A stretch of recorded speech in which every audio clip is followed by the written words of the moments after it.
எல்லாவருக்கும் for everybody here and for everybody watching us online. இங்க இருக்கிறவர் எல்லாவருக்கும் ஆன்லைன்ல பார்த்து கொண்டிருக்கிற எல்லாவருக்கும் It's such a pleasure to be in God's presence one more time. கர்த்தருடைய சமூகத்தில் மறுபடியும் ஒரு கூட வருகிறது எவ்வளவு சந்தோஷமான And காரியம். it's such a privilege that each one of us have this opportunity so many times in a week, and week after week we can come into God's presence, worship Him, glorify His name, listen from Him, and live a life that glorifies His name. நம்ம எவ்வளவு லாக்கியமுள்ளவராக இருக்கிறோம். வாரத்தில் அநேக நேரங்களிலும் அநேக நாட்களிலும் மறுபடியும் கர்த்தருடைய சமூகத்தில் வந்து கர்த்தரை ஆராதிக்கவும், கர்த்தருடைய வார்த்தைகளை கேட்கவும், கர்த்தருடைய வார்த்தையின்படி வாழ்க்கை வாழவும் கர்த்தர் கொடுத்திருக்கிற இந்த ஸ்லாக்கியத்துக்காக நம்ம ஆசீர்வதிக்கப்பட்டவராக இருக்கிறோம். Last week I was not here and Mom was speaking, but the week before that we were talking about Psalm chapter 54. போன வாரம் வீக்கு இல்லாத இருந்தால் அதனால நான் நம்ம சங்கீத புஸ்தகத்தை தியானிக்கலேன்.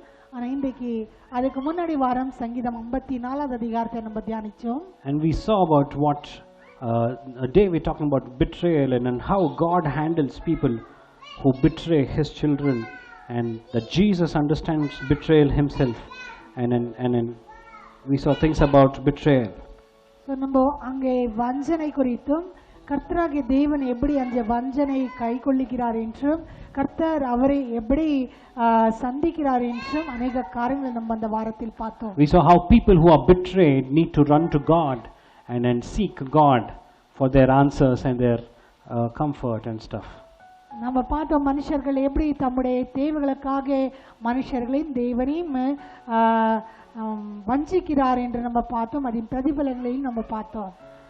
And we also saw how the betrayers, people who betray God, who betray God's children, need to run to God, because God is the only help they can ask for. மட்டுமல்ல நம்ம பார்த்தோம் அதை வஞ்சிக்கிறவர்களும் வஞ்சிக்கப்படுகிறவர்களும் எப்படி கர்த்தரிடத்தில் ஓடி போய் கர்த்தரிடத்தில் ஒத்தாசையை பெற வேண்டும் என்று, ஏனென்றால் கர்த்தர் மட்டும்தான் அவர்களுக்கு உதவி செய்ய முடியும். So today we're going to read Psalm chapter 55. We're going to meditate on Psalm chapter 55, a small portion of it. I had something planned, but God probably wants to talk to me and several or most of us or all of us something else. So it's worked out differently than what I wanted to prepare. So இன்னைக்கு நம்ம சங்கீதம் 55வது அதிகாரத்தை தியானிக்க போகிறோம். Actually நான் விக்கி வந்து அதை வித்தியாசமாய் ஆயத்தப்படுத்தி கொண்டிருந்தான். ஆனால் கர்த்தராகிய தேவன் அந்த நேரத்தில் அந்த வார்த்தையை மாற்றி விக்கியோடு கூட நம்ம எல்லாரோடு கூடயும் பேச விரும்புகிறார். Because last week Mom asked which psalm should I speak on. I said no, I have prepared this. So you speak on something else. I'll come back and I'll continue Psalm chapter 55. But today God changed the entire thing, and what I'm going to talk is not what I had prepared before, but what God wants to talk to us. வெள்ளிக்கிழமைக்கு முன்னாடி விக்கி இல்லாத இருந்தானே நான் கேட்டேன் என்ன சங்கீதத்தை நான் பேச வேண்டும் என்ற போல், இல்லை நான் ஆல்ரெடி ப்ரிப்பேர்ட் பண்ணியிருக்கிறேன், ஸோ சங்கீதத்தை பேசாமல் வேறு ஏதாவது பேச வேண்டும் என்று சொன்னார். எனக்கு விக்கி ஆல்ரெடி ப்ரிப்பேர்டாக இருந்தால், ஆனால் இன்றைக்கு கர்த்தர் அதை மாற்றி வேறு செய்தி கொடுத்திருக்கிறார். Yeah, so before we get to that, can we all just close our eyes and look unto God? So நம்ம அதில் கடந்து போகிறதுக்கு முன்பாக கர்த்தரை நோக்கி நம்ம கண்களை மூடி ஜெபிப்போமா? Just say this small prayer and say, God, speak to me. நம்ம இந்த சின்ன ஜெபத்தை சொல்லி ஆண்டவரை பார்த்து சொல்லுமா, அப்பா என்னோட கூட பேசு. I've always said, whatever we preachers, whatever our senior pastors, whatever little that I speak, is something that God wants all of us to put into practice and all of us to learn and grow from it. எப்பொழுதும் சொல்லுகிற காரியங்கள் என்னென்றால் கர்த்தராகிய தேவன் அதான் போதகர் மூலியமாய் நம்மளோடு கூட என்ன பேசினாலும் அதெல்லாம் நம்ம வாழ்க்கையில் அதன்படி நடந்து அதை நம்ம பாலிக்கும்படிக்கு கர்த்தர் நம்மளிடத்தில் எதிர்பார்க்கிறார். So just utter this small prayer and say, God, speak to me and help me learn and carry this with me, God. So இந்த சின்ன ஜபத்தை சொல்லுங்கள், ஆண்டவரே என்னோடு பேசும் கர்த்தாவே, மட்டுமல்லப்பா இதை நான் சுமந்து அதன்படி நான் நடக்கும்படிக்கு என்னை பலப்படுத்தும் என்று கேட்போமா? Father, we thank you for this evening time. பிதாவே இந்த சாயங்கால நேரத்துக்காக உமக்கு நன்றி செலுத்துகிறோம். God, you're an amazing God. ஐயா நீர் அற்புதமான தேவனா You're the இருக்கிறீர். King of Kings, Lord of Lords. அப்பா நீர் ராஜாதி ராஜன் தேவாதி தேவனா இருக்கிறீர் ஐயா. Lord, you know our hearts, Jesus. ஐயா நீர் எங்க இருதயங்களை அறிந்தவரா இருக்கிறீர் கர்த்தாவே. And God, even as we sang, God, we pray, all our fleshly desires, fleshly pleasures, God, we want to give it all up. We want to leave it all aside because we want you, God. ஆண்டவரே நாங்கள் பாடினது போல கர்த்தாவே எங்களுடைய சகல மாம்சத்தின் கிரியைகளையும் ஆலோசனைகளையும் நாங்கள் விட்டு விலகி கர்த்தாவே உம்மேல் மற்றும் தியானிக்கும்படிக்கு விரும்புகிறோம் அப்பா. God, we look to you.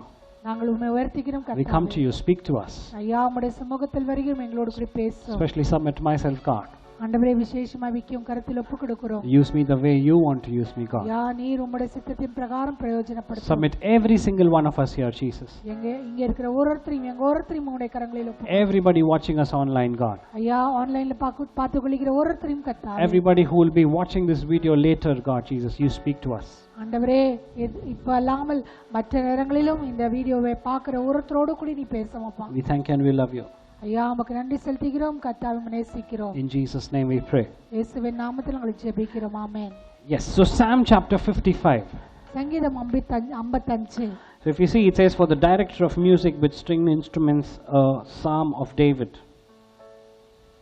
அதன் தலைப்பு நம்ம வாசித்து பார்த்தால் நிகதோத்தில் வாசிக்க தாவீது பாடி ராகவ தலைவனுக்கு ஒப்புவித்த மஸ்கில் என்னும் சங்கீதம். A maskil of David. மஸ்கிலின் சங்கீதம் என்று சொல்லப்படுகிறது. So I was just reading a few stuff. I was trying to see where, which position or which point of his life did David write this psalm. நான் இந்த சங்கீதத்தை தியானிக்கும் முதல் விசேஷமாய் நான் தியானிச்சது என்ன என்றால் எந்த நேரத்தில் அவருடைய வாழ்க்கையின் எந்த கட்டுப்பாடில் அவன் சங்கீதக்காரன் தாவீது இந்த சங்கீதத்தை எழுதினான் என்று நான் ஆராய்ச்சி பார்த்தேன். This is something I do. I've started doing recently.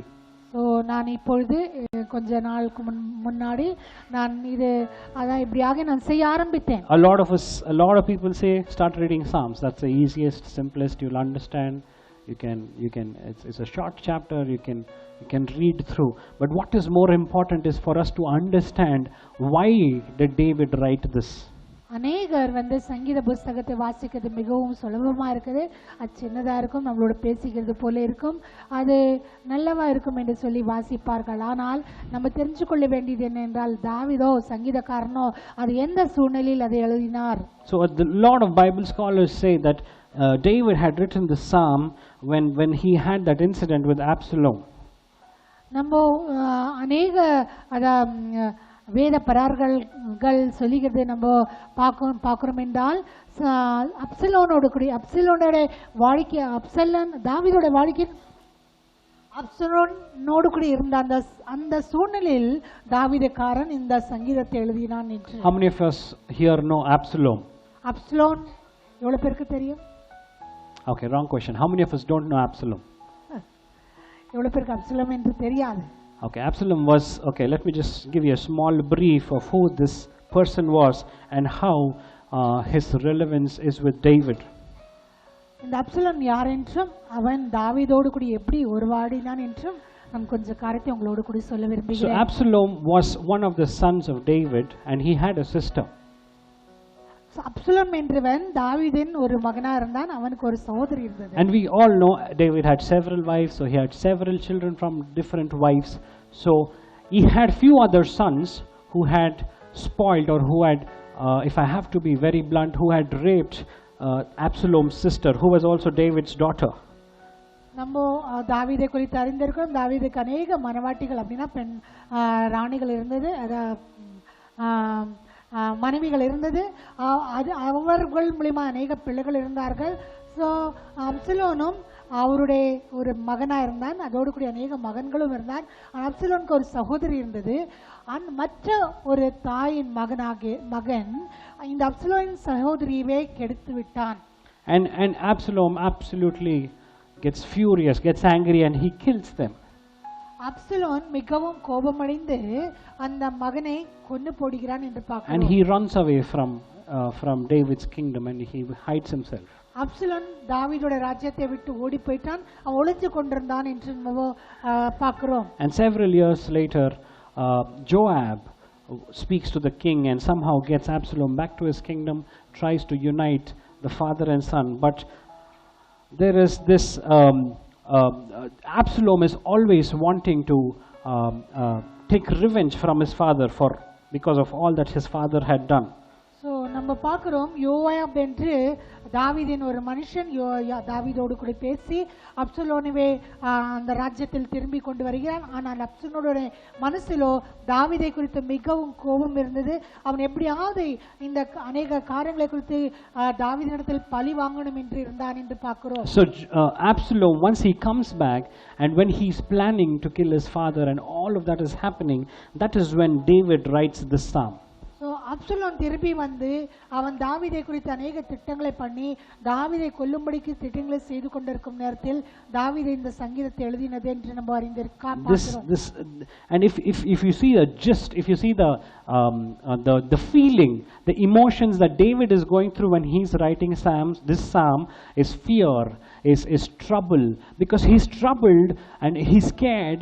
He doesn't know what is happening in his life because his own son is planning to kill him.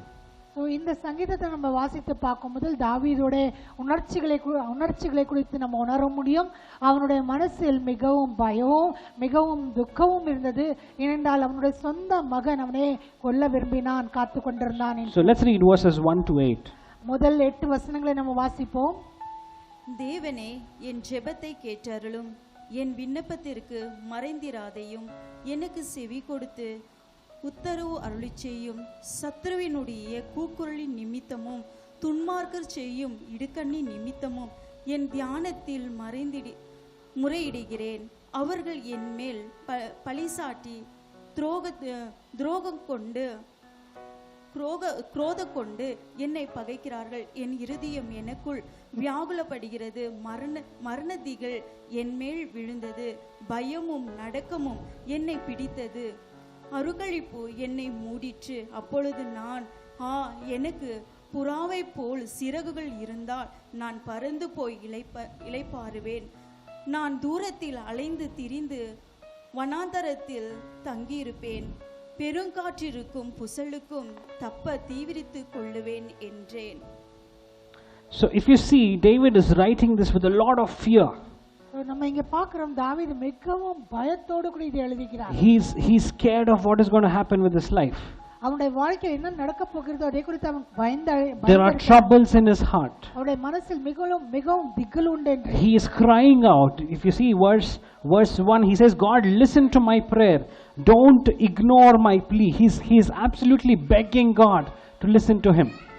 அவன் நம்ம முதல் வசனத்தை பார்க்கும் முதல்ல அவன் ஆண்டவர்கிட்ட கதறுகிறான், ஆண்டவரே என்னை கேளும் அப்பா, என்னோட ஜெபத்தை நீ வந்து கேட்காமல் இருக்காமல் இருங்களே. That is how desperate David is being that moment. தாவீது அவ்வளோ வந்து வைராக்கியத்தோடு கூட இருக்கிறான். Verse 5 he says, fear and trembling have beset me. Fear and trembling have taken over my heart. அஞ்சாவது வசனத்தில் பார்க்கும்போது அவன் சொல்லுகிறார், பயம் திகிலும் என்னுடைய ஹிருதயத்தை மேல்கொண்டு இருக்குது என்று. In verse 6 he says, oh that if I had the wings of a dove I would fly away and be at rest. ஆறாவது வசனத்தில் சொல்லுகிறார், ஓ ஆண்டவரே, எனக்கு ஒருவேளை வந்து பறவையின் ரெக்கைகள் இருந்திருந்தால் நான் உயரத்தில் பறந்து இளைப்பாறுதல் அடைந்திருப்பேன். Verse 8 he says, how quickly I would escape far from this wild storm of hatred. நான் எவ்வளவு சீக்கிரமா வந்து இந்த பயங்கரமான அந்த புயலின் பெருங்காற்றுக்கு விரோதமா நான் ஒளிஞ்சிருப்பேன். So David, this man of God, this man after God's own heart, is in a position where he's begging God. தாவீது என்றவன் கர்த்தருடைய இதயத்துக்கு சமீபமா இருக்கிறவன் கர்த்தருடைய சமூகத்தில் வந்து மிகவும் கதறுகிறான் என்று பார்க்கிறோம். He's scared, he's filled with fear, he's trembling. There's one of the version which says, if you can put 55:5 in NLT, it says, 5th verse please. He says, fear and trembling overwhelm me and I can't stop shaking. இந்த இங்கிலீஷின் அந்த வசனத்தில் நம்ம பார்க்கும்போது அங்கே சொல்கிறார், பயமும் திகிலும் என்னை மேல் கொண்டது, நான் வந்து அருக்களிப்பு என்னை மூடிற்று. இல்ல அங்க அங்க இங்கிலீஷ்ல ஷேக்கிங் அப்படினா நான் நடுங்கி கொண்டிருக்கிறேன். I can't stop shaking, David says. நடுங்காமல் இருக்காதே இருக்கிறேன் என்று சொல்கிறார். This shepherd boy who went to face this giant called Goliath because God was on his side, today is in fear and trembling. He's scared. He wants to fly away. He wants to escape from all of the hatred. இந்த மேய்ப்பனாகிய வாலிபன், இந்த வாலிபன் சிம்மங்களுக்கும் கரடிகளுக்கும் பயப்படாமல் வந்த கோலியாத்துக்கும் எதிர்த்து நின்றவன் இப்பொழுதோ வந்து கர்த்தருக்கு முன்னாடி பயத்தோடும் நடுக்கத்தோடு கூட நிற்கிறான் என்று பார்க்கிறோம். That is the position of life he is standing in today. அந்த விதமான ஒரு சூழ்நிலையில், வாழ்க்கையின் சூழ்நிலையில் அவன் நிற்கிறான் என்று I mean, I could never imagine him saying, God, if I were a dove, I would fly away and I would keep myself safe. அவன் சொல்லுகிற, ஆண்டவரே என்ன ஒரு வந்து பறவை போல, அத புறாவை போல ஆக்கும், எனக்கு செர்குகளை தந்தரலும், நான் உயரங்களில் பறந்து நான் வந்து பாதுகாப்போடு கூட இருப்பேன். This king of Israel, one of the biggest and most famous king, if you see, they say people would write songs about him, the women would write songs. One of the most biggest and famous king is today saying, I would want to escape from all of this. மிகவும் பெரிய ராஜா, அவனை குறித்து அநேக மனுஷர்கள் புகழ்ச்சி பேசுகிறவன் அவன் சொல்லுகிறான், இப்பொழுது அவனுடைய சூழ்நிலை என்னென்றால், நான் வந்து வானத்து ஆகாயத்தில் பறந்து நான் வந்து என்னை காக்க வேண்டும் என்று சொல்லுகிறான். Troubles, பிரச்சனைகள், fear, பயம், scared, திகிலு. Being timid basically means not having the courage. அவனுக்கு தைரியம் இல்லாச்சு. How many of us can relate to this situation of David? இன்னைக்கு நம்ம தாவீதின் இந்த சூழ்நிலையோடு கூட எவ்வளவு பேர் ஒத்தளிச்சு போகிறோம். Filled with fear. மிகவும் பயம். Not knowing what is going to happen in our lives. நம்மளுடைய வாழ்க்கையில் என்ன நடக்க போகுது. Not knowing who is going to do what in our lives. நம்மளுடைய வாழ்க்கையில் யார் என்ன பண்ண போகிறார் என்று நம்ம புரிஞ்சிக்காம, not having the courage to face people. நம்ம மனுஷர்களை எதிர்கொள்ளுகிற தைரியம் நமக்கு இல்லாமல் இருக்கு. If this man, this worshipper who was called a man after God's own heart could be in this position, you and me are nothing. இந்த மனுஷன் கர்த்தரை ஆராதிக்கிறவன், கர்த்தருடைய இதயத்துக்கு சமீபமா இருக்கிறவன், அவன் இந்த சூழ்நிலையில் இருக்கிறானா, நம்மளுடைய சூழ்நிலைகள் எப்படி இருக்கும்? Fear. பயம். Fear. பயம். The biggest thing that kills a Christian. கிறிஸ்துவை இன்னைக்கு கொன்றிருக்கிற ஒரு மிகவும் பெரிய காரியம் Fear. பயம். But you know what the word of God says? வேதம் என்ன சொல்லுகிறது தெரியுமா? 2 Timothy 1 and verse 7. 2 தீமோத்தேயு 1:7 1:7. தேவன் நமக்கு பயமுள்ள ஆவியை கொடாமல் பலமும் அன்பும் தெளிந்த புத்தி உள்ள ஆவியை கொடுத்திருக்கிறார். God has not given us a spirit of fear and timidity. கர்த்தராகிய தேவன் நமக்கு பயத்தின் ஆவியை கொடுக்காமல் நமக்கு வல்லமையும் அன்பின் ஆவியும் கொடுத்திருக்கிறார். But of power, love and self discipline. நமக்கு வல்லமையும் அன்பும் தெளிந்த புத்தி உள்ள ஆவியை கொடுத்திருக்கிறார். He has not given us the spirit of fear and timidity. கர்த்தராகிய தேவன் நமக்கு பயத்தும் என்ன சொல்லுங்க, பயம் மட்டும் தான் இருக்கு. தேவன் நமக்கு பயமுள்ள ஆவியை கொடாமல் பலமும் அன்பும். இங்கிலீஷ் தமிழ்ல வேற பயம் தான் இருக்குது. Timidity basically means not having the courage. தைரியம் இல்லாத ஒரு ஆவி. So God did not give us a spirit of being of having fear and being timid. கர்த்தராகிய தேவன் நமக்கு பயத்தின் அதைரியத்தின் ஆவியை கொடுக்காமல், but he gave us the spirit of power, love and self discipline. வல்லமையும் அன்பும் வந்து தெளிஞ்ச புத்தி உள்ள ஆவியை நமக்கு கொடுத்திருக்கிறார். So if this evening you claim to be God's children, you claim to be filled with God's spirit, you cannot carry fear or be timid to anything that the Satan or this world brings to you. ஒருவேளை இன்றைக்கு நம்ம தேவனுடைய பிள்ளைகள் என்று சொல்கிறோமா, கர்த்தருடைய ஆவி அடைந்திருக்கிறோம் என்று சொல்கிறோம்னா, நம்மளுக்குள் பயத்தின் ஆவியோ அதைரியத்தின் ஆவியோ இருக்கக்கூடாது.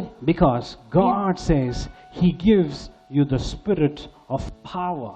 ஏன்னா வேதம் சொல்லுகிறது அவர் நம்மளுக்கு வல்லமையின் ஆவியை கொடுத்திருக்கிறார். He gives you the spirit of love. அன்பின் ஆவியை And கொடுத்திருக்கிறார். He gives you the spirit of discipline. அவர் நம்மளுக்கு வந்து தெளிஞ்ச புத்தியின் ஆவியை கொடுத்திருக்கிறார். So we are going to be focusing on these three things: power, the spirit of power, love and discipline. இன்றைக்கு நம்ம இந்த மூணு காரியத்தை நம்ம தியானிக்க போகிறோம்: வல்லமை, அன்பு, தெளிஞ்ச புத்தி.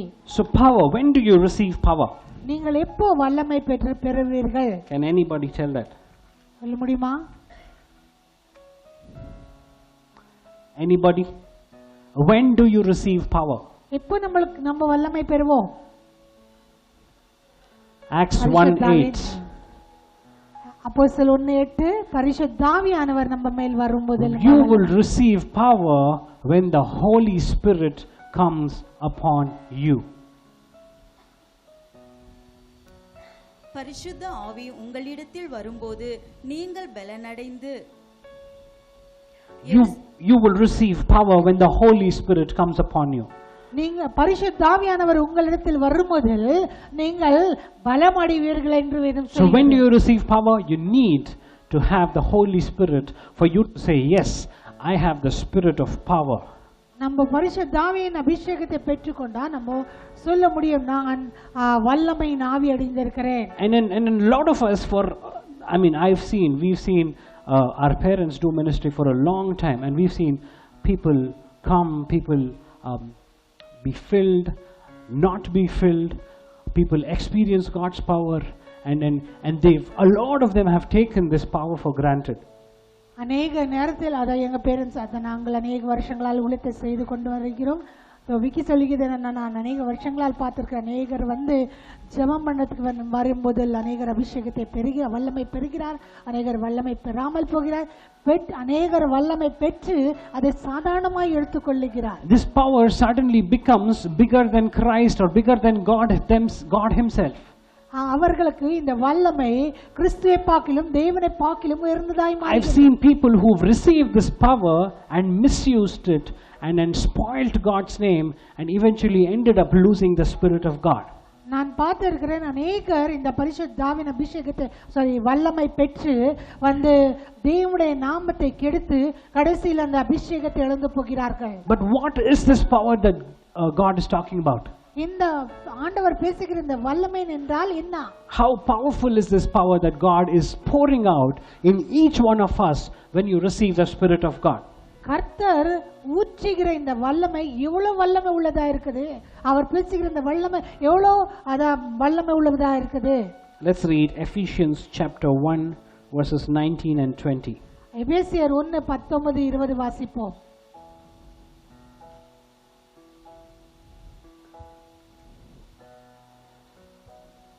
தாம் கிறிஸ்துவை மரித்தோரெழுந்து எழுப்பி அவரிடத்தில் நடப்பித்த தமது பலத்த சத்துவத்தின் வல்லமையின்படியே விசுவாசிக்கிறவர்களாகிய நம்மிடத்திலே காண்பிக்கும் தம்முடைய வல்லமையின் மகா மேன்மையான மகத்துவமும் என்னதென்றும் நீங்கள் அறியும்படிக்கு அவர் உங்களுக்கு பிரகாசமுள்ள மனக்கண்களை கொடுக்க வேண்டும் என்றும் வேண்டிக் கொள்கிறேன். 19. It says, this is the same mighty power. இது அதே வல்லமை. Next verse, come on. Ambika, wake up. That raised Christ from the dead and seated him in the place of honor at God's right hand. கிறிஸ்துவை மரித்தோரிலிருந்து எழுப்பி அவரை தேவனுடைய மகத்துவமான வலது பட்சத்தில் உட்கார வைத்த அந்த வல்லமை என்று சொல்கிறார். Wow. You know what? All of us know the story of Christ. Jesus was killed. He was nailed on that cross, buried in that tomb. He rose again. It took something for that supernatural thing to happen. நம்ம எல்லாருக்கும் கிறிஸ்துவை குறித்து தெரியும். அவர் அடிக்கப்பட்டார், அந்த சிலுவையில் அடிக்கப்பட்டார், மரித்தார், அதுக்கப்புறம் 3ஆவது நாள் எழும்பினார். அந்த எழுப்புதலில் ஏதோ ஒரு அற்புதமான அசாதாரணமான சிருஷ்டிக்கு விபரீதமான ஒரு வல்லமை இருந்தது என்று நம்ம அறிந்திருக்கிறோம். The word of God says this is the same power that raised Christ from the dead and put him at God's right hand. இந்த வல்லமை, அதே வல்லமை கிறிஸ்துவே மரித்தோரிலிருந்து எழுப்பி தேவனாகிய பிதாவின் வலது பக்கத்தில் உட்கார வைத்த வல்லமை என்று சொல்கிறார். That is how powerful God's power is. That's how powerful the power you receive when you receive the Spirit of God is. நீங்க பெற்றுக்கொள்கிற பரிசுத்தாவின் வல்லமை அவ்வளோ வல்லமை உள்ளதா இருக்கு. I hope you understand the gravity behind what I'm telling. நான் சொல்லுகிற காரியத்துக்கு பின்னாடி இருக்கிற அந்த மகத்துவத்தை நீங்க புரிஞ்சு கொள்கிறீர்கள் என்று நான் And see what Jesus says when you receive that power that you receive when the Holy Spirit comes on you. Matthew 18:18.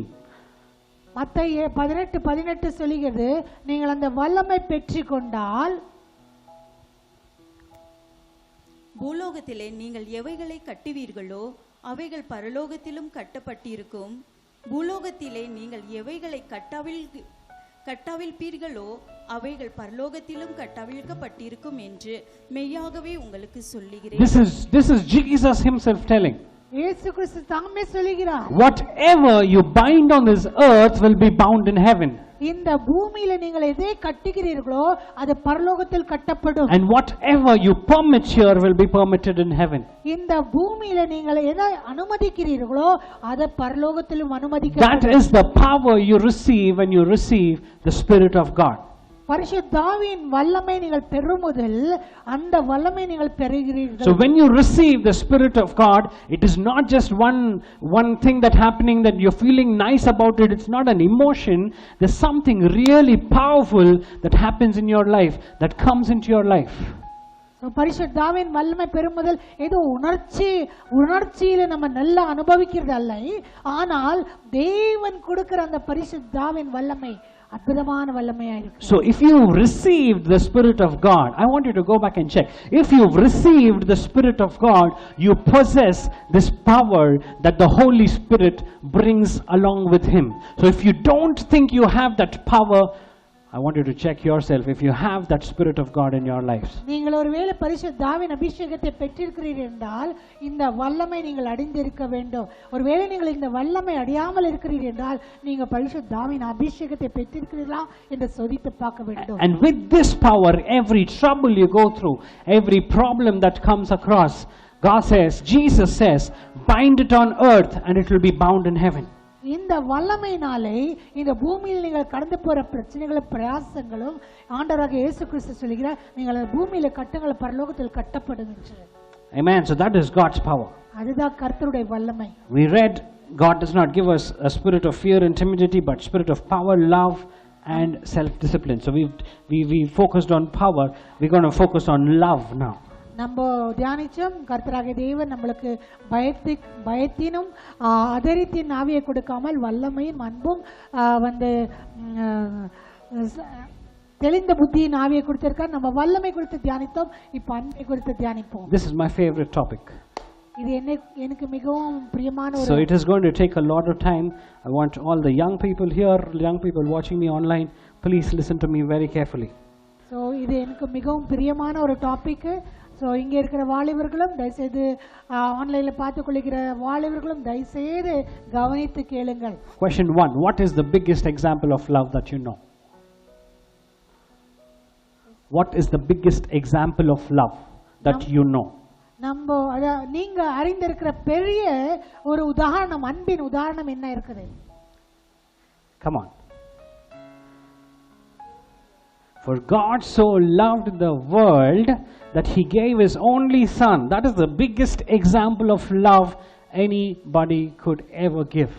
கர்த்தராகிய தேவன் உலகத்தை எவ்வளவாய் நேசித்தார் என்றால் அவருடைய ஒரே ஒரு குமாரனை கொடுத்தார். இதுதான் உலகத்தில் மிகவும் பெரிய அன்பின் ஒரு பெரிய உதாரணமா இருக்கு. How many of us today can do that? நம்ம எவ்வளவு பேர் அப்படி செய்ய முடியும்? Parents today will take anything, do anything to defend their child even if they're wrong. பெற்றோர்கள் அவருடைய பிள்ளைகளை என்ன செய்தாலும் எவ்வளவு பெரிய தப்பு செய்தாலும் அவரை பாதுகாக்கும்படிக்கு எதுவும் செய்ய ஆயத்தமா இருக்கிறார். Forget giving up your child, forget giving up your son, forget giving up your daughter. You can't even think about it. அவர்களை ஒப்பு கொடுக்கிறதோ நம்ம நினைக்கவே முடியாது. But that is the biggest example of love that God showed. God, the mighty one, he stood as an example and said, love, this is what love means.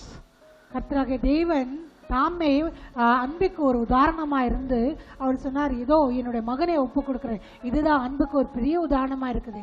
So all you young people who like to talk big about love, falling in love, girlfriend, boyfriend, ask your girlfriend or boyfriend if they are willing to give up anything for God or for you. You will get your answer. ஒருவேளை நீங்கள் அன்பில் இருக்கிறீர்கள் என்றால் யார் வாலிப பெண்ணா இருந்தாலும் பையனா இருந்தாலும் நீங்க அவங்களிடத்தில் கேளுங்கள். அவர்கள் உங்களுக்காக இருக்கட்டும் கர்த்தருக்காக இருக்கட்டும் ஏதாவது விட்டு கொடுக்க ஆயத்தமா இருக்கிறார்கள். How many of us can give up things to show our love for God? நம்ம எவ்வளவு பேர் கர்த்தருக்கு அன்பை காட்டும்படிக்கு காரியங்களை விட்டு கொடுக்க ஆயத்தமா? God is not asking for your son or your daughter or anything. Probably it is the most important thing that you have to give up to love God. நம்ம கர்த்தராகிய தேவன் நம்மளிடத்தில் நம்ம மகனையும் மகளையும் கேட்கல, ஆனா கர்த்தராகிய தேவன் நம்மளிடத்தில் எதிர்பார்க்கிறார். It can be I'm saying it can be an object, it can be something that you do. It can be an object, it can be something that you do, it can be something that occupies your life. Are we willing to give up that to show our love for God?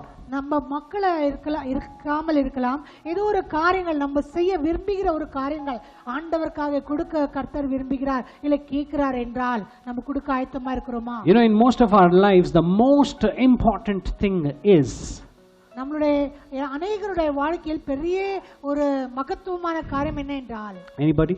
The most important thing. I say a lot of you saying cell phone. No, the most important thing in your life is you yourself. நம்ம எல்லாருடைய வாழ்க்கையில் மிகவும் மகத்துவமான ஒரு காரியம் நம்ம தான். Is you yourself, me, for me, myself. I am the most important thing. என்னோட வாழ்க்கையில் நான் தான் அதிகமான மகத்துவம் உள்ளதா இருக்கிறேன். In most of our lives that is how it is. அப்படிதான் இருக்குது அநேகருடைய வாழ்க்கையில். We love ourselves so much that we eventually end up putting ourselves above God. நம்மளை எவ்வளவாய் நேசிக்கிறோம் என்றால் நம்மளை கர்த்தருக்கு மேல வைக்கிறோம். We can't let go of things to glorify God. நம்ம அநேக கர்த்தரை மகிமைப்படுத்தும்படிக்கு அநேக காரியங்களை விட்டு கொடுக்காமல் We can't let go of ourselves, our prestige, our I don't know what to say. We can't let go of things to glorify or to show love to God. நம்மளையே கர்த்தரை மகிமைப்படுத்துவதற்கோ நம்மளுடைய பொக்கிஷன் இருக்கட்டும், நம்மளுடைய இந்த உலகத்தில் இருக்க அந்த பேர் புகழ் இருக்கட்டும் விட்டு கொடுக்க ஆயத்தமா இல்லாமல் இருக்கிறோம். My next question to you: do you love God? Do you love God? நீங்கள் ஆண்டவரை நேசிக்கிறீர்களா? Yes, no? Yes, you love God? Yes. Okay, good. I want you to answer this question after reading this verse. 1 John chapter 4 verse 7 and 8. 1 யோவான் 4:7-8 நம்ம வாசித்த பிறகு இதன் பதில் தர வேண்டும் என்று நான் விரும்புகிறேன். பிரியமானவர்களே, ஒருவரில் ஒருவர் அன்பாயிருக்க கடவோம், ஏனெனில் அன்பு தேவனால் உண்டாயிருக்கிறது. அன்புள்ள எவனும் தேவனால் பிறந்து அவரை அறிந்திருக்கிறான். அன்பில்லாதவன் தேவனை அறியான், தேவன் அன்பாகவே இருக்கிறார்.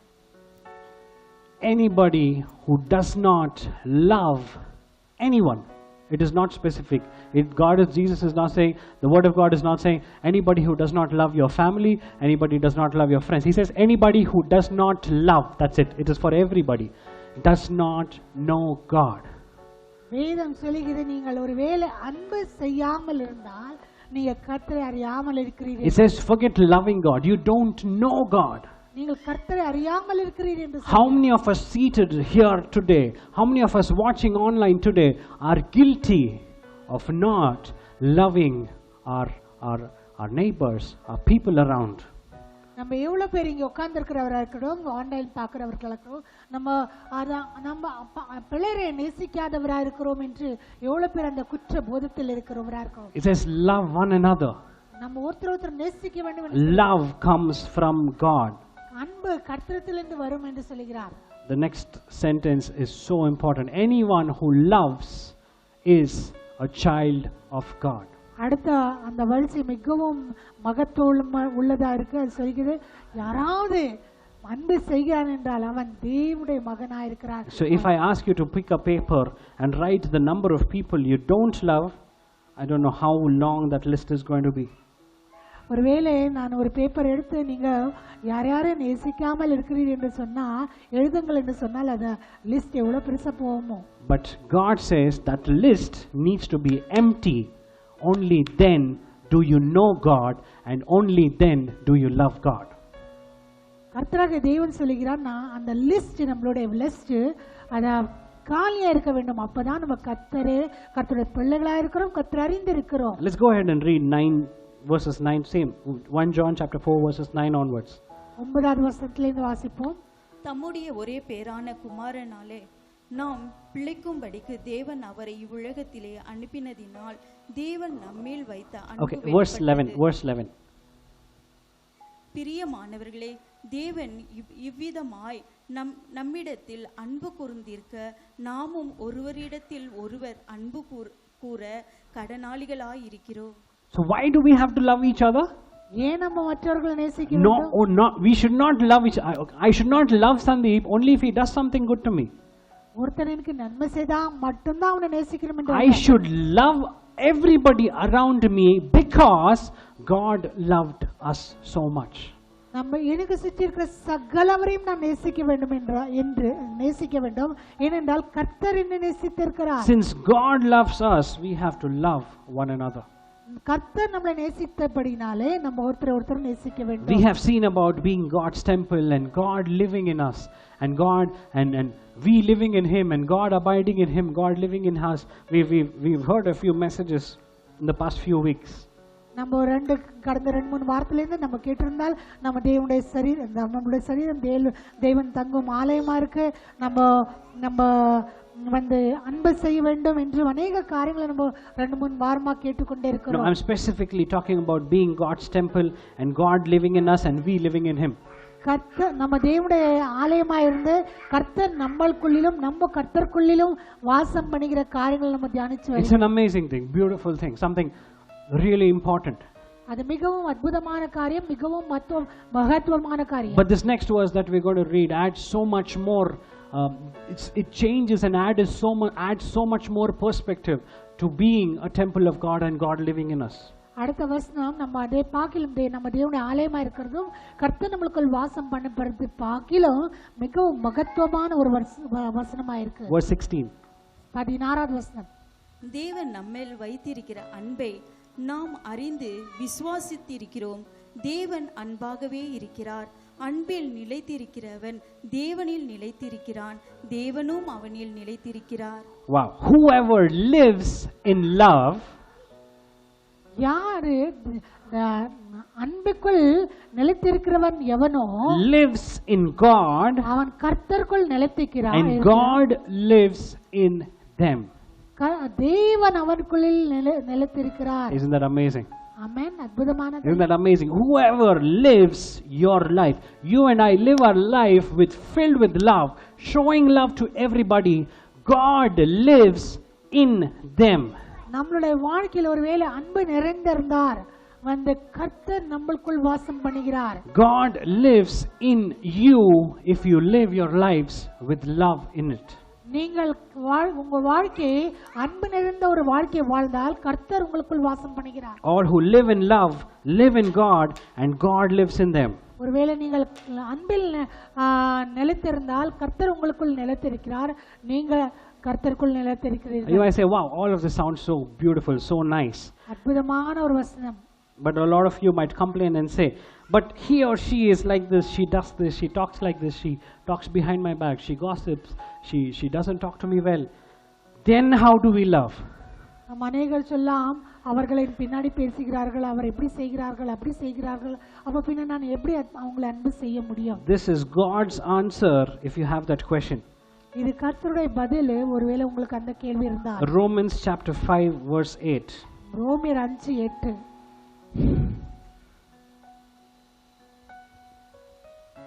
பாவிகளாய் இருக்கையில் கிறிஸ்து நமக்காக மரித்ததினாலே தேவன் நம்மேல் வைத்த தமது அன்பை விளங்க பண்ணுகிறார். Amen. This is how God the Father shows his love to us. இப்படிதான் கர்த்தராகிய தேவன், பிதாவாகிய தேவன் நம்மளுக்கு தம்முடைய அன்பை காட்டுகிறார். This is how God answers your question. அப்படிதான் கர்த்தராகிய தேவன் உங்களுடைய கேள்விக்கு பதில் கொடுக்கிறார். If you would come back to me and say, this girl is like this boy is like this, he does that, he does this, he talks behind me, he talks rudely to me, he does this, he does that, why and how should I love him? God says, even when you were still sinners, he sent Christ to die for you and me. ஒருவேளை உங்களுக்குள் கேள்வி இருக்கலாம், அவர்கள் எனக்கு பின்னாடி பேசுகிறார்கள், என்னை அப்படி பேசுகிறார், எனக்கு அப்படி செய்கிறார், அவர்களுடைய வாழ்க்கை எப்படி இருக்குது, அப்படி இருக்குது, நான் எப்படி அவங்களை நேசிக்க முடியும் என்றால், வேதம் சொல்லுகிறது நம்ம பாவிகளாக இருக்கும் முதலே கர்த்தர் நம்மளை நேசித்து நம்மளுக்காக மரித்தார் என்று. I want you to understand, still sinners. நம்ம இன்னும் பாவிகளாக இருக்கும் முதலே. It does not say after you stopped sinning or after you changed yourself. Even when you were still a sinner, Christ was sent to die for you and me, and that is how God showed his love for each one of us. நீங்கள் பாவத்தை செய்து முடித்த பிறகையோ இல்ல மனம் மாறின பிறகையோ என்று சொல்லல, ஆனால் நீங்கள் பாவத்தை செய்து கொண்டு இருக்கும் முதலே கர்த்தர் தம்முடைய மகனாகிய கிறிஸ்துவை அனுப்பி நம்மளுக்காக மரிக்க பண்ணினார் என்று பார்க்கிறோம். Also, I always believe, and I keep telling this, that the purpose God has in our life should be, we should live a life which is Christ-like.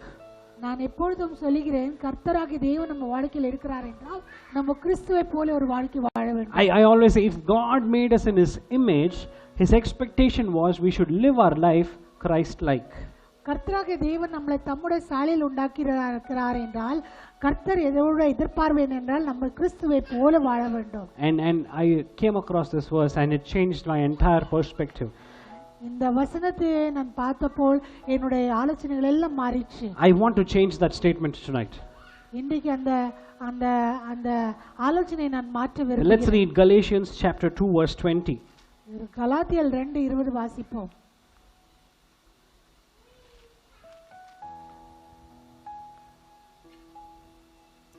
கிறிஸ்துவுடனே கூட சிலுவையில் அறையப்பட்டேன், ஆயினும் பிழைத்திருக்கிறேன். இனி நான் அல்ல, கிறிஸ்துவே எனக்குள் பிழைத்திருக்கிறார். நான் இப்பொழுது மாமிசத்தில் பிழைத்திருக்கிறதோ, என்னில் அன்பு கூர்ந்து எனக்காக தம்மைத்தாமே ஒப்பு கொடுத்து தேவனுடைய குமாரனை பற்றும் விசுவாசத்தினாலே பிழைத்திருக்கிறேன். So we don't have to live a life Christ-like. நம்ம கிறிஸ்துவை போல வாழ வேண்டும் என்று அல்ல. We don't have to live a life Christ-like. கிறிஸ்துவை போல வாழ வேண்டும் என்று அல்ல. You see that verse, it says, it is no longer in me, but Christ lives in me. இனி நான் அல்ல, கிறிஸ்து எனக்குள் வாழ்கிறார். So if Christ lives in you, your life is not Christ-like. கிறிஸ்து உங்களுக்குள் ஜீவிக்கிறார் என்றால் உங்க வாழ்க்கை கிறிஸ்துவை போல அல்ல. It is with Christ. Christ has to live that life. கிறிஸ்துவே உங்களுக்குள் வாழ வேண்டும். So you don't, so that statement that I used to make, I'm going to change that. I say, it is no longer me, but Christ that lives in me. நான் அல்ல, எனக்குள் கிறிஸ்து ஜீவிக்கிற கிறிஸ்து வாழ்கிறார் என்று. Christ lives in you and me. கிறிஸ்து உனக்குள்ளும் எனக்குள்ளும் ஜீவிக்கிறார். And if Christ lives in you and me, கிறிஸ்து உனக்குள்ளும் எனக்குள்ளும் ஜீவிக்கிறார். all of us know how Christ loved. நம்ம எல்லாருக்கும் தெரியும் கிறிஸ்து எப்படி நேசித்தார். He is the epitome. He is a legend when it comes to loving.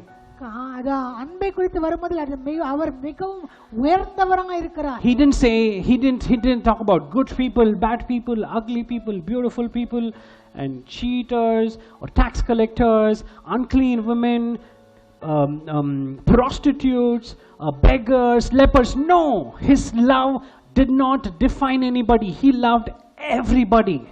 அவர் இவர் நல்லவர், இவர் கெட்டவர், இவர் பலவீனர்கள், இவர் சுகமானவர்கள், இவர்கள் பாவிகள், இவர் அழகில்லாதவர், இவர் அழகானவர்கள், இவர் குஷ்டரோகிகள், இவர் குருடர்கள் என்று ஒன்றும் பார்க்காம அவர் எல்லாரும் ஒரே போல அன்பு செய்தவர். So if Christ lives in us, அப்போ கிறிஸ்து நம்மளுக்குள் ஜீவிக்கும். we have to love everybody like Christ loved.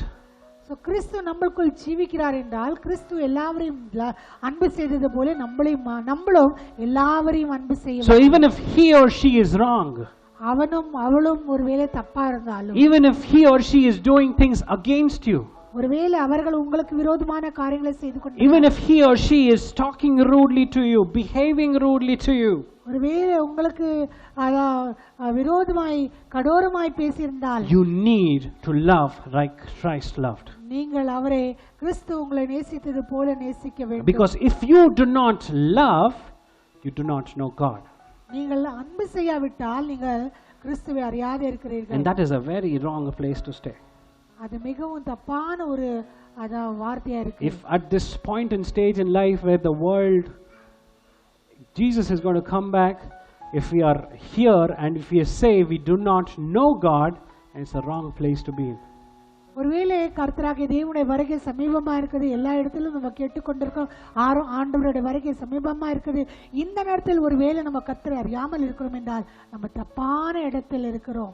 God is love. கர்த்தர் அன்பா இருக்கிறார். If you do not love, you do not know God. ஒருவேளை நீங்கள் அன்பு செய்யாவிட்டால் நீங்கள் கர்த்தரை அறியாமல் இருக்கிறீர்கள். And if you live in love, God lives in you. நீங்கள் அன்புக்குள் வாழ்கிறீர்கள் என்றால் கர்த்தர் உங்களுக்குள் வாழ்கிறார்.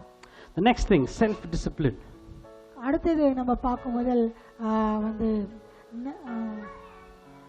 தெளிஞ்ச புத்தி. And I was just telling my wife, when God talks, He talks. This is something that I am building in myself. So நான் என் மனைவியோடு கூட சொல்லியிருந்தேன், கர்த்தர் பேசும்போது அவரே பேசுகிறார், கர்த்தர் என்னை பலப்படுத்துகிறார், என்னை கட்டுகிறார். Self-discipline basically means self-control. அதான் தெளிஞ்ச புத்தி என்று சொல்லும்போது செல்ஃப் டிசிப்ளின் சொல்லிக்கிறது வித்தியாசமா இருக்கு. தெளிஞ்ச புத்தி என்றது வித்தியாசமா. செல்ஃப் டிசிப்ளின்னா நம்ம ஒரு ஒழுங்கான வாழ்க்கை. So self-discipline means self-control. நம்ம மேல் அத ஒரு ஒழுங்கு, ஒரு கட்டுப்பாடு உள்ள வாழ்க்கை. And one of the nine things in the fruit of the Spirit is self-control. ஒரு 9 கனிகளில் ஒரு கனி செல்ஃப் டிசிப்ளின் அப்படின்னா கட்டுப்பாடு இருக்கிற ஆவி. We all know Galatians 5:22-23 talks about the fruit of the Spirit, and we have self-control in that. கலாத்தியர் 5:22-23 நம்ம வாசித்து பார்க்கும்போது அங்க நம்ம பார்க்கிறோம் செல்ஃப் கண்ட்ரோல் பற்றி. I know it's இச்சை அடக்கம். I know it's a lot about your physical appearance. You maintain your body because your body needs to glorify God. It's a temple of God. And you're materialistic. You need to have self-control over your materialistic desires. Yes, all of that is good. So நம்ம அங்கே பார்க்குறோம் self control என்று அப்படின்னா இச்சை அடக்கம் என்று அப்படின்னா நம்ம சரீரம் கர்த்தருடைய ஆலயமாக இருக்கிறதுனால நம்ம சரீரத்தை நம்ம பாதுகாக்க வேண்டும். நம்ம சரீரத்தினால் கர்த்தரை மகிமைப்படுத்த வேண்டும். அதை குறித்து ஜாகிரதை உள்ளவராக. And materialistic desire. We need to have self-control over our materialistic desires in this world. நம்ம உலக பிரகாரமான ஆசை குறித்து நம்ம கட்டுப்பாடு உள்ளவர்களாக இருக்க வேண்டும். But what I'm going to focus today, நம்ம இன்னைக்கு பேச விரும்புகிறது என்ன, especially with self-control, நான் கட்டுப்பாடு குறித்து இச்சை அடக்கத்தை குறித்து பேசுகிறேன். is about feelings. அது உணர்ச்சிகளை குறித்து, is about desires. நம்மளுடைய ஆசைகளை குறித்து, is about pleasure. நம்மளுடைய இச்சைகளை குறித்து, is about lust. அது இச்சை. Okay. So even though self-control, if you see in the fruits of the Spirit, it is the last thing, but it is, according to me, it's one of the most difficult things, most challenging thing rather. அந்த இச்சை அடக்கம் என்று சொல்கிறது ஆவியின் கனிகளில் கடைசியான ஒரு கனி சொல்லப்பட்டது. ஆனால் என்னுடைய ஆலோசனையின் பிரகாரம் அது மிகவும் மகத்துவமான ஒரு கனி. And in past several weeks, what happened this last week or a couple of days ago blew me up. What happened a couple of days ago blew me up. 2 நாளுக்கு முன்னாடி நடந்த காரியம் என்னை மிகவும் பாதிச்சது. And then me and mom have been discussing about something for the last 2 weeks or so of how a certain thing is destroying because people don't have this fruit called self-control in them. நாங்கள் இந்த காரியத்தை குறித்து பேசிட்டு கொண்டிருந்தோம். எப்படி மனுஷர்கள் அழிஞ்சு கொண்டிருக்கிறார் என்னன்னா அவர்களுக்குள்ள இந்த கட்டுப்பாடு அப்படின்னா இச்சை அடக்கத்தின் ஆவி இல்லாம கனி இல்லாமல் இருக்கிறது. What I'm talking about is lust of the eye. அதான் நேத்திரத்தின் இச்சை. What I'm talking about? கண்களின் இச்சை. What I'm talking about is sexual sin. அப்படின்னா செக்ஷுவல் சின்னா நம்ம இச்சை அடக்கம், இச்சை, மாம்ச இச்சை. And this sin is destroying people left, right, center. இந்த பாவம் மனுஷர்களை மிகவும் அழிச்சு கொண்டிருக்கிறது. Because people don't have this fruit called self-control. ஏன்னா மனுஷர்களுக்குள் இந்த இச்சை அடக்கத்தின் அப்படின்னா கட்டுப்பாடின் இந்த கனி இல்லாமல் இருக்கு. It is destroying people. It is destroying families. இது மனுஷர்களையும் குடும்பங்களையும் அழிச்சு கொண்டிருக்கிறது. There is no it is not a sin for, it is a sin for certain group of people, it is a sin for certain group of people. No, this is one sin that everybody in this earth suffers. இந்த பாவம் என்றது ஒரு கொஞ்சம் பேர் ஒரு கூட்டத்துக்கு அழிச்சு கொண்டிருக்கிறது என்று அல்ல, இது உலகத்தில் எல்லா மனிதர்களையும் பாதித்து கொண்டிருக்கிறது. Youth suffer with this. Young people suffer with this. வாலிபர்கள் இதனால் The old people suffer with this. வயசானவர்கள் முதிர்ந்தவர்கள் இதனால் பாதிக்கப்படுகிறார்கள். And last week we heard a news and it absolutely blew our mind of big leaders, big preachers who've saved millions of people suffer with this sin. மட்டுமல்ல போன 2 வாரத்துக்கு முன்னாடி நாங்க அத ஒரு பெரிய ஊழியக்காரன் இந்த பாவத்துக்கு அடிமையாய் வந்து அநேகரை ரட்சிப்புக்குள் நடத்தின ஒரு ஊழியக்காரன் இந்த பாவத்துக்குள் அடிமையானது கேள்விப்பட்டோம். Well, I'm not ashamed to say this because he was somebody I would follow so much. I would listen to his messages. We would listen, we would discuss about his teachings. And then when we got to know that someone like him who saved millions of people, I'm literally saying millions of people who know God because of him, has fallen to this sin. அநேக லட்சக்கணக்கான ஜனங்கள் அவருடைய ஊழியத்தினால அவருடைய வார்த்தைகளால் ரட்சிக்கப்பட்டு அவர் இந்த விதமான மாம்ச இச்சையின் பாவத்துக்குள் விழுந்து விட்டார் என்று கேட்கும் போது மிகவும் பாதிக்கப்பட்டு நாங்கள் அநேக நேரங்களில் நாங்கள் அவருடைய மெசேஜை குறித்து பேசி கொண்டிருந்தோம். அநேக நேரத்தில் நம்ம அவருடைய மெசேஜ்களை கேட்டு இருக்கிறோம். Because they lacked this fruit called self-control. இந்த இச்சை அடக்கத்தின் அந்த கனி இல்லாதனாலே. And in today's time, devil's biggest weapon has become this lack of self-control in each one of our lives. இன்னைக்கு இந்த உலகத்தில் சாத்தானுடைய மிகவும் பெரிய ஒரு ஆயுதம் என்ன என்றால் மனுஷர்களுக்குள் இந்த இச்சை அடக்கத்தின் ஆவி கனி இல்லாமல் இருக்குது. And we need this part of this fruit to overcome this devil's plans in our life. இந்த கனியின் இந்த பாகம் நம்ம ஒவ்வொருத்தரும் அடிந்திருக்க வேண்டும், அப்பதான் நம்ம சாத்தானை ஜெயிக்க முடியும். Our fleshly desires, நம்ம மாம்சத்தின் இச்சைகளை, our fleshly sins. நம்ம மாம்சத்தின் பாவங்களை. See what God has to say about. கர்த்தர் அதை குறித்து என்ன பேசுகிறார் பாப்போம். 2 Corinthians 7 chapter 1. 2 கொரிந்தியர் 7:1.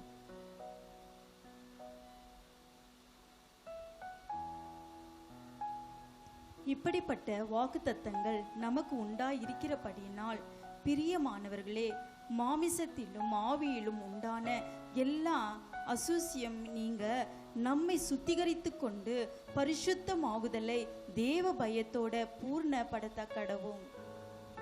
Let us purify ourselves from everything that contaminates or spoils or destroys our spirit and our body. நம்மளை சரீரத்தையும் நம்முடைய ஆவியையும் அழுக்கப்படுத்துகிற அசுத்தப்படுத்துகிற எல்லாவற்றிலிருந்தும் நம்மளை பரிசுத்தப்படுத்துவோம் என்று சொல்கிறார். So to all the young people out there, வாலிபர்களுக்கு சொல்கிறேன், for all those who come stand on stage, be a part of this church, volunteer in this church and do big things, show like you're doing big things for God, the most important thing God says is purify yourselves from everything that contaminates your body and your spirit. இந்த இடத்தில் வந்து அந்த stage மேலே நின்று வாலண்டியர்ஸா இருந்து நம்ம அநேக காரியங்களை கர்த்தருக்காக செய்கிறவரை கர்த்தராகிய தேவன் நம்மளை பார்த்து சொல்கிறார், உங்க சரீரத்தையும் உங்க ஆவியையும் அசுத்தப்படுத்துகிற சகலத்தையும் கழுவி பரிசுத்தப்படுத்தும்படிக்கு நம்ம ஒப்பு கொடுப்போம். I'm going to show you one more verse for all those people who need this verse. Romans one second. I noted it down. Romans chapter 12 verses 1 and 2. ரோமர் 12:1-2 நான் வாசிக்க சொல்கிறேன். அப்படி இருக்க சகோதரரே, நீங்கள் உங்கள் சரீரங்களை பரிசுத்தமும் தேவனுக்கு பிரியமுமான ஜீவ பலியாக ஒப்பு கொடுக்க வேண்டும் என்று தேவனுடைய இரக்கங்களை முன்னிட்டு உங்களை வேண்டிக் கொள்கிறேன். இதுவே நீங்கள் செய்யத்தக்க புத்தியுள்ள ஆராதனை. நீங்கள் இந்த பிரபஞ்சத்திற்கு ஒத்த வேஷம் தெரியாமல் தேவனுடைய நன்மையும் பிரியமும். That's fine. It says give your bodies as a living sacrifice, holy and pleasing to God. வேதம் சொல்கிறது உங்க சரீரத்தை கர்த்தருக்கு ஜீவ பலியாய் பரிசுத்தமாயும் கர்த்தருக்கு உத்தமமாயும் அர்ப்பணிங்கள். Verse 1. முதல் வசனம். I plead you to give your bodies to God. Why? Because of all that He has done for you. நான் உங்களுக்கு சொல்லுகிறேன், உங்க சரீரத்தை நீங்க கர்த்தருக்கு வந்து அர்ப்பணிங்கள். ஏனென்றால் அவர் உங்களுக்கு செய்த சகல, because of everything that Jesus has done for you, He sent His only Son to be sacrificed, to be killed, so that you and I could live a life with redemption, with joy, with holiness. கர்த்தராகிய தேவன் நம்மளுக்காக செய்த தியாகத்தை குறித்து நம்ம நினைச்சு, அவர் நம்மளுடைய தம்முடைய ஒரே ஒரு குமாரனை நம்மளுக்காக ஒப்பு கொடுத்து அவரை மரிக்கும்படிக்கு ஒப்பு கொடுத்திருக்கிறது காரணம், நம் காரணத்தை நிமித்தமாய் நம்ம சரீரத்தை கர்த்தருக்கு ஜீவ பலியாய் பரிசுத்தமாயும் உத்தமமாயும் அர்ப்பணிப்போம். So He says, give your bodies to God. உங்க சரீரத்தை கர்த்தருக்கு ஜீவ பலியாய் அர்ப்பணிங்க. Give it to God. Give your bodies. And when He says bodies, it means every single, your heart, your mind. Don't say, okay, God, my tummy, I'm going to click pictures and share it with people. That belongs to God. நம்ம அதான் சரீரம் என்று சொல்லும் போது நம்முடைய ஹிருதயம், நம்முடைய மனசு எல்லாம் கலந்து வருகிறது. நான் வெறும் என்னுடைய அதான் வயிறு மட்டும் நல்லா இருக்குது, அதை பிடிச்சு கர்த்தருக்கு அர்ப்பணிக்கிறேன். I'm going to click this beautiful face of mine and share it with others. என்னுடைய முகம் நல்ல அழகா இருக்கு, அதை பிடிச்சு நான் மற்றவர்களுக்கு பகிர்ந்து கொள்கிறேன். You know, it not just says offer your bodies. Just go on and say, it goes on to say holy and living and holy. அது சொல்லுகிறது ஜீவ பலியாயும் பரிசுத்தமாயும் கர்த்தருக்கு அர்ப்பணிக்கிறேன். Can you put up that 12:1? I love this statement. This is only in this version. It says, let them be a living and a holy sacrifice, the kind He will find acceptable. இந்த வசனத்தில் சொல்லுகிறது உங்களை ஜீவனோடும் பரிசுத்தமான ஒரு பலியை அர்ப்பணிங்கள், அது கர்த்தருக்கு உத்தமமா இருக்க வேண்டும் என்று. You need self-control. உங்களுக்குள் வந்து இச்சை அடக்கம் இருக்க வேண்டும். You need to offer your bodies as a living sacrifice for God. உங்க சரீரத்தை நீங்கள் ஜீவ பலியாய் அர்ப்பணிக்க வேண்டும். He says the kind that He will find acceptable.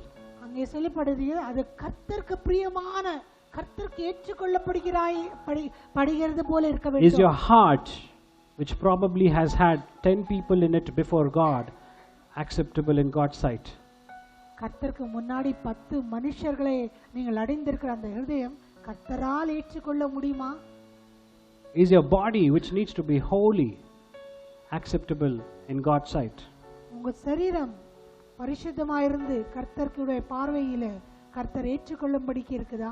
The last line says, this is true. This is truly the way to worship Him. இதுதான் கர்த்தருக்கு உத்தமமான ஆராதனை என்று சொல்லி. This is how you worship Him. அப்படிதான் நம்ம கர்த்தரை ஆராதிக்க வேண்டும். All of us need self-control.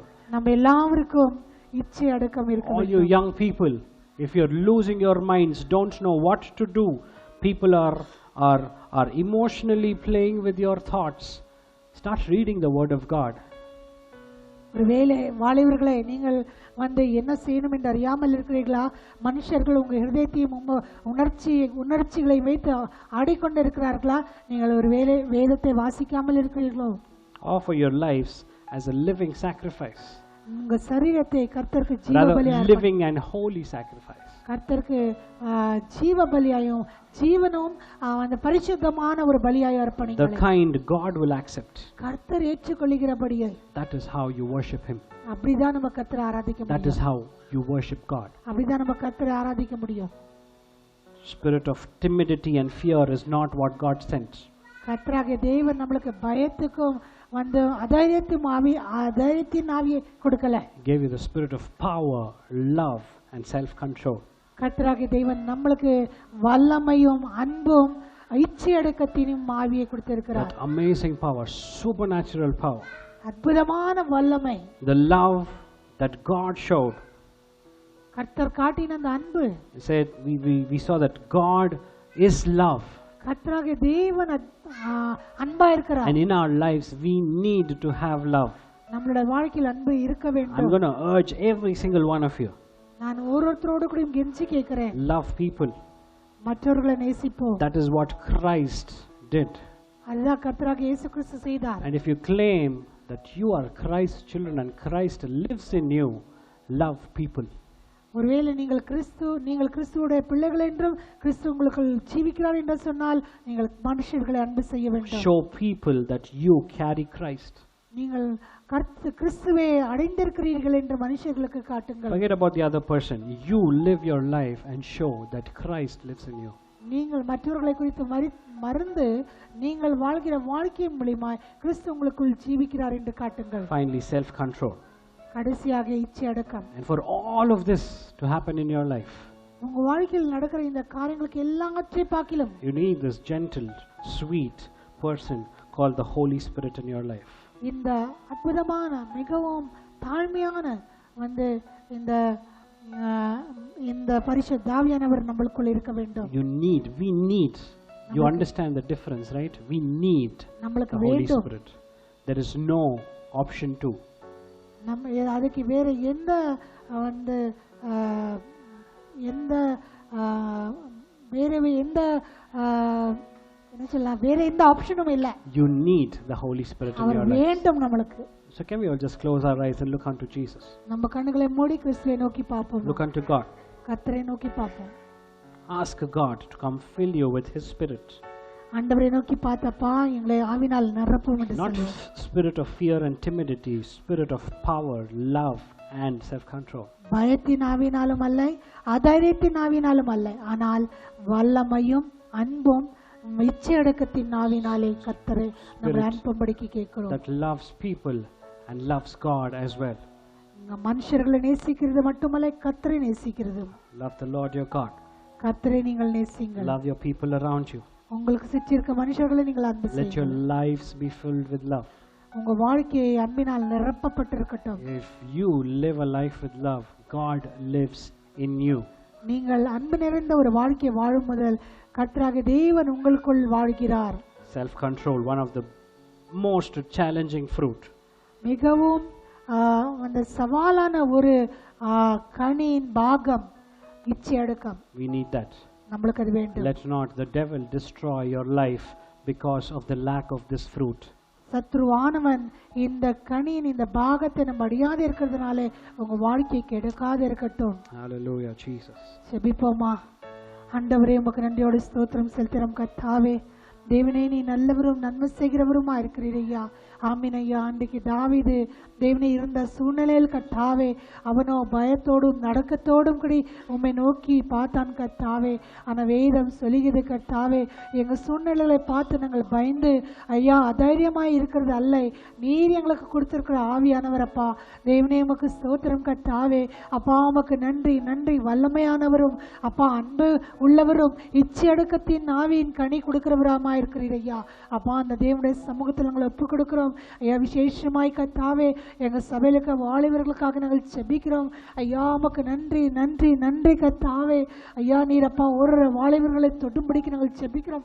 அவர்கள் ஒவ்வொருத்தரும் கர்த்தாவே உங்களுடைய வல்லமை அணிந்து அப்பா உலக பிரகாரமான அன்பு அல்ல, ஆனால் கிறிஸ்துவின் அந்த பரிசுத்தமான அன்பை பெற்று கர்த்தாவே இச்சை அடக்கத்தோடு கூடி வாழும்படிக்கு நீ கிருபை செய்யும் கர்த்தாவே. ஐயா கட்டுப்பாடு ஆவியை ஆமனப்பா பெற்றுக்கொள்ளும்படிக்கு நீ கிருபை செய்யும் கர்த்தாவே. நீ நல்லவரப்பா. உம்மால் கூடாத காரியம் ஒன்றுமில்லப்பா. அன்றைக்கு தாவீது கதறினது போல எங்க சபைகளுக்காக சபையின் ஜனங்களுக்காக நாங்கள் கதறுகிறோம் அப்பா. இந்த கடைசி நாட்களில் கர்த்தாவே ஐயா உலகத்தின் தேவைகளுக்காக அல்ல, மாம்சத்தின் தேவைகளுக்காக அல்லப்பா தேவா, உலக பிரகாரமான தேவைகளுக்காக அல்ல, ஆவிக்குரிய காரியங்களுக்காக நாங்கள் உம்முடைய சமூகத்தில் செபிக்கிறோம் கர்த்தாவே. எங்களுக்குள்ளப்பா தேவனை வல்லமை ஊற்றும், எங்களுக்குள் அன்பை ஊற்றும், எங்களுக்குள் இச்சடக்கம் வரட்டும், கட்டுப்பாடுகள் வரட்டும் கர்த்தாவே. ஆசீர்வதியும் அப்பா. சகலதையும் உம்முடைய கரங்களில் ஒப்பு கொடுத்து தேவனே இதை கேட்ட ஒவ்வொருத்தரும் ஆசீர்வதிக்கப்படட்டும் என்று பேசின மகன் இன்னும் கர்த்தாவே அப்பா உமக்குள்ளே கர்த்தாவே தேவனே வளரும்படிக்கு நீ கிருபை செய்ய வேண்டும் ஜெபிக்கிறோம் அப்பா. ஆசீர்வதியும் கர்த்தாவே. சகலதையும் உம்முடைய பாதத்தில் அர்ப்பணித்து தேவனே நீர் கிருபை செய்யும் என்றும் சகல ஸ்துதி கன மகிமை உமக்கே செலுத்தி இயேசுவின் நாமத்தில் நாங்கள் ஜெபிக்கிறோம் நல்ல பிதாவே. ஆமென். Amen. Amen. Thank you so much for joining us, for everybody who is here, everybody watching us online. Thank you so much. எங்களோடு கூடி கலந்து வந்த ஒவ்வொருத்தருக்கும் நன்றி செலுத்துகிறோம். இங்கே இருக்கிறவர்களுக்கும் ஆன்லைன்ல பார்க்கிறவர்கள் ஒவ்வொருத்தருக்கும். And the youths, we meet tomorrow, so please take time out and be here. We're going to experience God's presence in this place and learn from God. வாலிபர்கள் தயவுசெய்து நினைவு கூறுங்கள். நாளைக்கு நம்ம இங்கே மறுபடியும் கலக்க போகிறோம். இங்கே கலந்து நம்ம கர்த்தருடைய வல்லமையும் தேவனுடைய வார்த்தைகளையும் அன்பையும் நம்ம அதை உணரப் போகிறோம். Thank you so much. நன்றி.